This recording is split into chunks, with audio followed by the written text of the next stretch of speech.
कभी सोचा है कि पेट्रोल पंप पर जो पेट्रोल हम भरवाते हैं या हमारे घरों में जो एलपीजी गैस आती है वो आखिर बनती कैसे है? अच्छा, इसका जवाब छिपा है इन बड़ी बड़ी विशाल औद्योगिक भट्ठियों में। ये वाकई में मॉडर्न इंडस्ट्री का धड़कता हुआ दिल है। तो आज हम इन्हीं पावरफुल मशीनों के रहस्यों से पर्दा उठाने वाले हैं, एक एक करके। जरा इस तस्वीर को देखिए। ये कोई साइंस फिक्शन फिल्म का सेट नहीं है। नहीं, ये एक असली रिफाइनरी की धड़कन है, एक इंडस्ट्रियल फर्नेस यानी कि एक औद्योगिक भट्ठी। बाहर से देखने में ये एकदम शांत और स्थिर लगती है ना? लेकिन यकीन मानिए, इसके अंदर आग का एक बवंडर चल रहा है, एक ऐसा कंट्रोल्ड किया हुआ तूफान जो हमारी रोजमर्रा की जिंदगी को पावर देता है। तो सवाल यही उठता है कि आखिर इस मेटल के कवच के अंदर हो क्या रहा है? इतनी जबरदस्त गर्मी पैदा कैसे होती है और ये हमारे लिए इतनी जरूरी क्यों है? चलिए सबसे पहले ये समझते हैं कि इन भट्टियों का असली मकसद क्या है। ये सिर्फ कोई बहुत बड़े ओवन नहीं है, नहीं, ये असल में केमिकल इंजीनियरिंग की एक बहुत ही कॉम्प्लेक्स पहेली का एक अहम हिस्सा है। इनका काम है कच्चे माल को उन यूजफुल प्रोडक्ट्स में बदलना जिनका हम हर दिन इस्तेमाल करते हैं। इनके बिना आज की दुनिया की बहुत सी चीजें मुमकिन ही नहीं हो पाती। इनकी भूमिका, इनका रोल बहुत ही जरूरी है। सोचकर देखिए, कच्चा तेल यानी क्रूड ऑयल एक गाढ़ा काला मिक्सचर होता है जिसमें पेट्रोल, डीजल, केरोसिन सब कुछ मिला होता है। अब इन सबको अलग करने के लिए तेल को एक बिल्कुल सटीक तापमान तक गर्म करना पड़ता है और ये काम यही भट्टियां करती हैं। इसी तरह ये हमारे घरों में इस्तेमाल होने वाली एलपीजी को लिक्विड से गैस में बदलती हैं। गैस पाइपलाइनों में ठंड की वजह से गैस के क्रिस्टल ना जम जाएं, जिन्हें हाइड्रेट कहते हैं, उससे रोकती हैं। और केमिकल प्रोसेस में लिक्विड्स को बार बार उबालने का काम भी करती हैं, जिसे टेक्निकल भाषा में रीबॉइलिंग कहा जाता है। ये डायग्राम इस बात को बहुत अच्छे से समझाता है। इसे एक सुपर पावरफुल वाटर हीटर जैसा समझ सकते हैं। देखिए, बाईं तरफ से एक लिक्विड 182 डिग्री सेल्सियस पर अंदर आ रहा है, फिर वो भट्टी की जबरदस्त गर्मी से गुजरता है और कुछ ही पलों में दाईं ओर से वही लिक्विड 221 डिग्री सेल्सियस के उबलते तापमान पर बाहर निकल आता है, प्रोसेस के अगले स्टेप के लिए एकदम तैयार। अब ये जो लगभग 40 डिग्री का फर्क आया है ना, ये सुनने में शायद छोटा लगे, पर पूरी प्रोडक्शन लाइन के लिए ये बहुत बहुत जरूरी है। अब ऐसा लग सकता है कि सारे हीटर एक जैसे ही तो होते होंगे, आग जलाओ और चीजें गर्म करो, लेकिन ऐसा है नहीं। डिजाइन के हिसाब से इन्हें हम दो मेन टीमों में बांट सकते हैं, टीम डायरेक्ट और टीम इनडायरेक्ट। चलिए इन दोनों के बीच का जो बड़ा फर्क है उसे समझते हैं, क्योंकि ये सेफ्टी और एफिशिएंसी दोनों के लिए बहुत मायने रखता है। तो पहली टीम में है डायरेक्ट फायर्ड हीटर। इसका फंडा एकदम सीधा है। सोचिए, आप सीधे आग पर रखकर एक पतीले में पानी गर्म कर रहे हैं। यहाँ भी बिल्कुल वही होता है। जिस लिक्विड को गर्म करना है वो मजबूत ट्यूब्स से होकर गुजरता है और आग की लपटें सीधे उन ट्यूब्स पर पड़ती हैं। मतलब हीट ट्रांसफर सीधा, तेज और बहुत एफिशिएंट होता है। और दूसरी टीम है इनडायरेक्ट फायर्ड हीटर की। इसे एक डबल बॉयलर की तरह समझिए, जैसे हम चॉकलेट पिघलाने के लिए यूज करते हैं ना, ताकि वो जले नहीं। यहाँ आग सीधे उस पाइप को गर्म नहीं करती जिसमें हमारा मेन लिक्विड है, बल्कि आग पहले पानी या तेल जैसे एक बीच वाले लिक्विड के टब को गर्म करती है। फिर ये गर्म लिक्विड हमारे मेन लिक्विड वाले कॉइल्स को अपनी गर्मी देता है। ये एक सेफ 2 स्टेप वाली प्रोसेस है। ये स्लाइड इस कॉन्सेप्ट को एकदम साफ कर देती है। देखिए, नीचे की तरफ ये फायर ट्यूब है जहां आग जल रही है। ये ट्यूब अपने चारों ओर मौजूद लिक्विड यानी फ्लूइड बाथ को गर्म कर रही है। अब ऊपर देखिए, ये गर्म लिक्विड ऊपर वाले प्रोसेस कॉइल को चारों तरफ से घेरकर गर्म कर रहा है, जिसमें से हमारा प्रोसेस लिक्विड गुजर रहा है।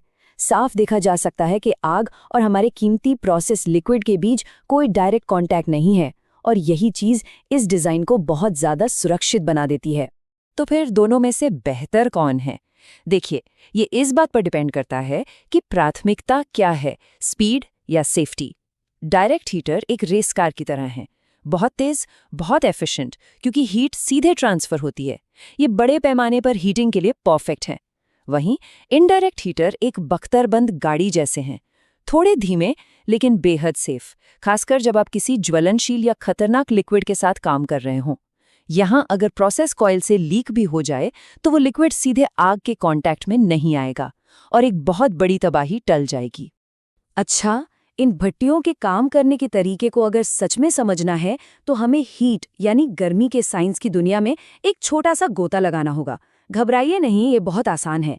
ये वही बेसिक फिजिक्स है जो हमारे किचन में खाना पकाने से लेकर सर्दियों में आग के पास बैठने तक हर जगह काम करती है। एक भट्टी के अंदर गर्मी 3 तरीकों से अपना जादू चलाती है।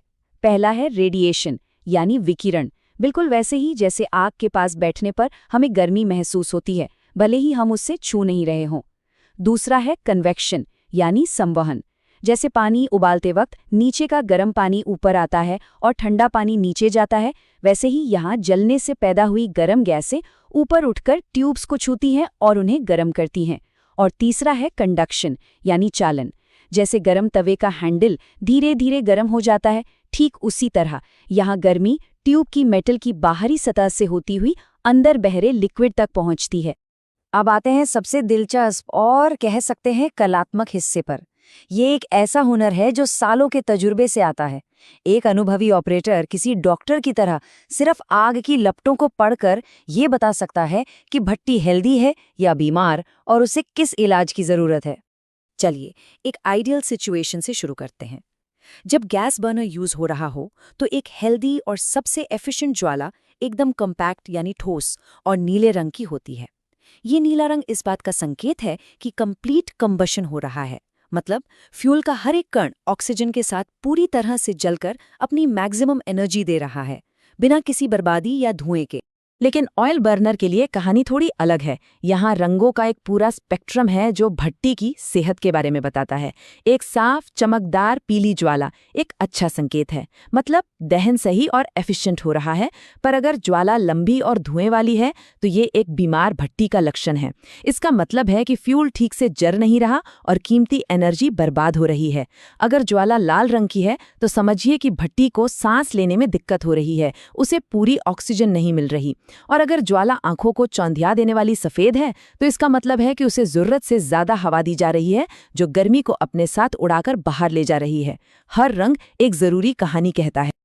अब एक ऐसी सिचुएशन की बात करते हैं जो हर प्लांट ऑपरेटर के लिए एक बुरे सपने की तरह है।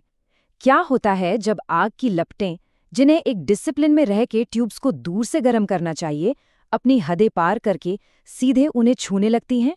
इस खतरनाक हालत को फ्लेम इम्प्रिंजमेंट कहते हैं। जब ज्वाला सीधे ट्यूब को छूती है तो वो हिस्सा बहुत ज्यादा गर्म हो जाता है। ये बिल्कुल वैसा ही है जैसे किसी पैन को बहुत तेज आंच पर रखने से खाना जलकर चिपक जाता है। यहाँ भी बहुत ज्यादा गर्मी की वजह से लिक्विड में से कार्बन अलग होकर ट्यूब के अंदर जमने लगता है, जिसे कोक कहते हैं। ये कोक हमारी धमनियों में जमे कोलेस्ट्रॉल की तरह ट्यूब को अंदर से ब्लॉक कर देता है। इससे लिक्विड का फ्लो रुक जाता है, प्रेशर बढ़ता है और आखिर में मेटल कमजोर होकर फट सकता है, जो एक बहुत बड़ी और विनाशकारी औद्योगिक दुर्घटना बन सकती है। एक और बेहद खतरनाक सिचुएशन है फ्लेम आउट। जरा सोचिए, किसी वजह से आग बुझ गई, लेकिन बर्नर से ज्वलनशील फ्यूल लगातार अंदर आ रहा है। धीरे धीरे पूरी गर्म भट्टी बिना जले हुए फ्यूल के एक अदृश्य बादल से भर जाती है, जो एक टाइम बॉम्ब की तरह है। अगर ऐसे में जरा से भी चिंगारी मिल जाए या अचानक हवा पहुंच जाए तो एक जोरदार धमाका हो सकता है, जिसके नतीजे बहुत गंभीर हो सकते हैं। तो इन सभी टेक्निकल डिटेल्स, डिजाइन्स और चेतावनियों के बाद आखिर हम क्या सीख सकते हैं? इन विशाल मेटल स्ट्रक्चर्स का असली मतलब क्या है? ये इतनी जरूरी क्यों है? इन भट्टियों को चलाने का जो सबसे बड़ा और आखिरी लक्ष्य है वो एक शब्द में छिपा है, एफिशिएंसी, यानी दक्षता। इसका सीधा सा मतलब है फ्यूल जलाने से पैदा हुई एनर्जी की हर एक बूंद का ज्यादा से ज्यादा इस्तेमाल करना।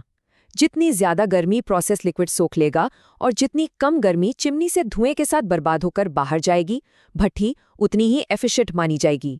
और ज्यादा एफिशिएंसी का मतलब है कम फ्यूल की खपत, कम लागत और हमारे पर्यावरण के लिए कम पोल्यूशन। तो निचोड़ ये है कि ये भट्टियां हमारे इंडस्ट्रियल वर्ल्ड की वो गुमनाम हीरो हैं, वो छिपे हुए पावर हाउस। ये रिफाइनरियों और केमिकल प्लांट्स का दिल हैं, जो हमारे लिए अनगिनत जरूरी चीजें बनाती हैं, फ्यूल से लेकर प्लास्टिक और दवाइयों तक।